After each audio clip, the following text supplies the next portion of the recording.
Media கிரிக்ஸ் viewers உங்க எல்லாருக்கும் ஒரு பெரிய வணக்கம். இன்னைக்கான வீடியோ என்ன அப்படின்னு பாத்தீங்கன்னா, மும்பை இந்தியன்ஸோட ஸ்வாட் அனாலிசிஸ் பத்தி தான் நம்ம பேச போறோம். ஸ்வாட் அனாலிசிஸ் அப்படின்னா என்னன்னா, strength, weakness, opportunity and threats பத்தி பேசுறது தான். சோ மும்பையோட strength, weakness, opportunity and threats பத்தி இப்போ இந்த வீடியோல நம்ம பேசலாம். IPL 2025 உங்களுக்கு எப்படி இருக்க போகுது அப்படிங்கறதையும் பத்தி டிஸ்கஸ் பண்ணலாம். ஃபர்ஸ்ட் மும்பையோட ஸ்ட்ரென்த் அப்படின்னா, அவங்கள்ட்ட ஒரு ஸ்ட்ராங்கான கோர் டீம் வந்து பாத்தீங்க அப்படின்னா இருக்கு. ஏன்னா இந்தியா ஆடிட்டு இருக்க கரண்ட் இன்டர்நேஷனல் பெஸ்ட் பிளேயர் எல்லாமே அங்கதான் இருக்காங்க. ரோஹித் சர்மா, ஹர்திக் பாண்டியா, சூரியகுமார் யாதவ், திலக் வர்மா, பும்ரா மாதிரி ஒரு செம்ம கீ ஃபேக்டர் வச்சிருக்க டீம் வச்சிருக்காங்க. இது வந்து பாத்தீங்க அப்படின்னா ஒரு பயங்கரமான ஒரு ஸ்ட்ரென்த்தான விஷயம் அப்படின்னு நான் சொல்லுவேன். அதே நேரத்தில் ஒரு நல்ல நியூ ஓபனிங் பேர் வந்து பாத்தீங்க அப்படின்னா அமைய போது, அதுவுமே மும்பைக்கு ஒரு சூப்பரான ஸ்ட்ரென்த். மேபி அது ரோஹித் சர்மா, வில் ஜாக்ஸா இருக்கலாம். அப்படி இல்லனா Rohit Sharma, south African wicket keeper Ryan Rickelton, இந்த ரெண்டு காம்போல ஏதாவது ஒன்னு இருக்கலாம். பட் அவங்க ரெண்டு பேருமே நல்ல பொட்டன்ஷியலான ஒரு பிளேயர். சோ கண்டிப்பா டிஸ்ட்ரக்டிவ் ஓபனர்ஸ் அவங்க அமைவாங்க.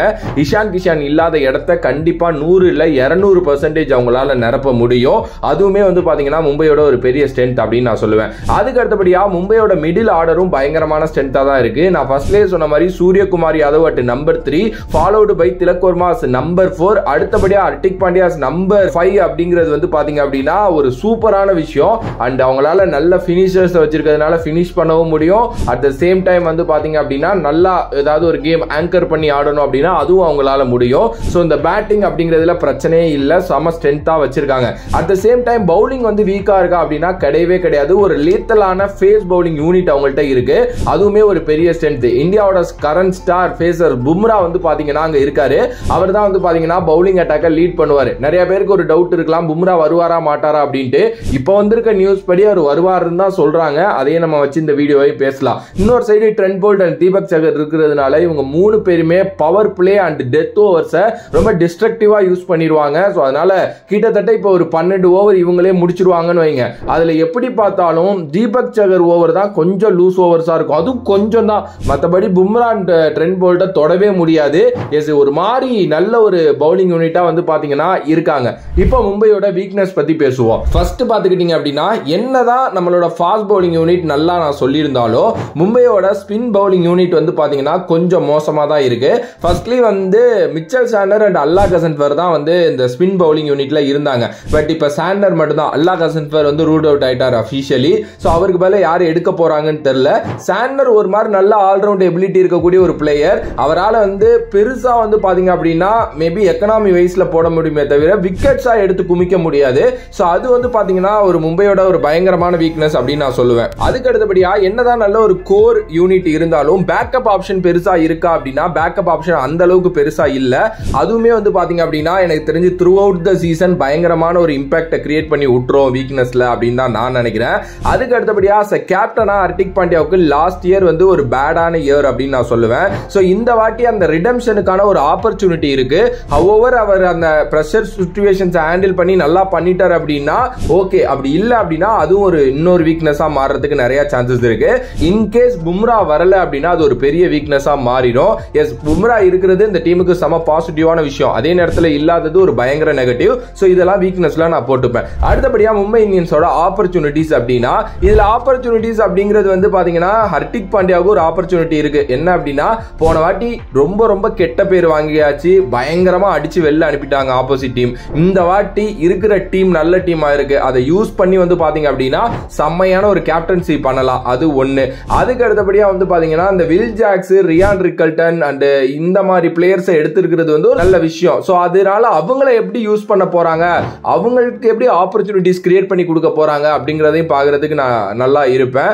சோ அது வந்து பாத்தீங்கன்னா ரொம்ப முக்கியமான ஒரு விஷயம் அப்படிங்கிறது தான். ஓகே, அதுக்கு அடுத்தபடியா வந்து இன்னொரு ஒரு ஆப்பர்ச்சுனிட்டி அப்படின்னு நான் சொன்னேன்னா, மேபி இப்ப இந்த அல்லா கசன்வர் பும்ராவோட இன்ஜூரி சர்டைனா இருக்கிறதுனால இன்னும் ஏதாவது டேலண்ட்ஸ் வெளியில இருந்து உள்ள எடுத்துட்டு வரலாம் அப்படின்னு யோசிக்கலாம். ஏன்னா நிறைய டேலண்ட்ஸ் வந்து பாத்தீங்க அப்படின்னா ஆப்வியஸ்லி வந்து இருக்கு, இன்னும் அன்சோல்ட் ஆகி மேபி அதுல யாரையாவது உள்ள எடுத்துட்டு வர்றதுக்கு நிறைய சான்சஸ் இருக்கு. அதுக்கு அடுத்தபடியா மும்பையோட த்ரெட், அதாவது மும்பையை பயமுறுத்த போற விஷயம் என்ன அப்படின்னா, ஃபர்ஸ்ட்லி இந்த மும்பையோட ஃபேன் பேஸ் தாங்க.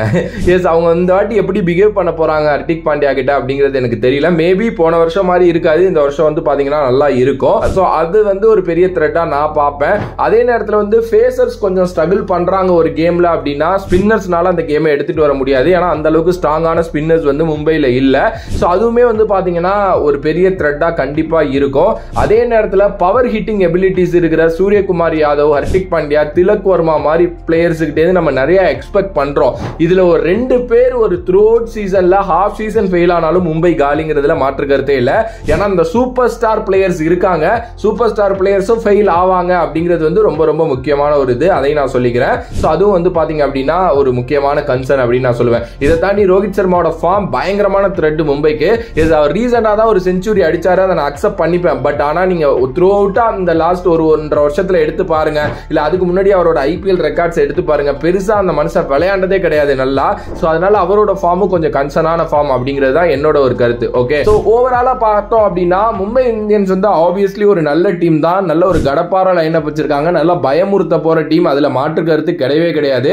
But at the same time வந்து ஒரு பயங்கரமான ஒரு டீமா இருக்கிற இடத்துல தான் பயங்கரமான விஷயங்களும் நடக்கும். இப்ப பும்ரா, அல்லா கசன்ஃபர் மாதிரி ஆட்கள் போயிடுறாங்க, இதுல இருக்கிற பிளேயர்ஸுக்கு ஃபார்ம் அவுட் நடக்குது அப்படின்னா டோட்டல் மும்பையே கொலாப்ஸ் ஆகிறதுக்கு நிறைய சான்சஸ் இருக்கு.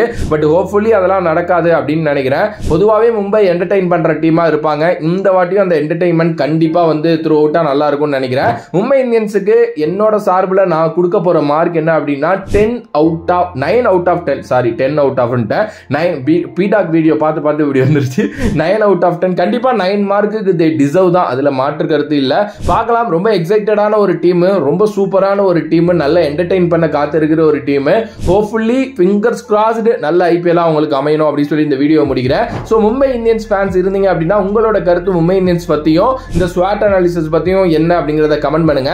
வேறொரு வீடியோல வேறொரு கான்செப்ட்ல உங்களை சந்திக்கும் வரை உங்களிடமிருந்து விடைபெறுவது this is VJ Mani. Love you all, stay safe மக்களே. நன்றி, வணக்கம்.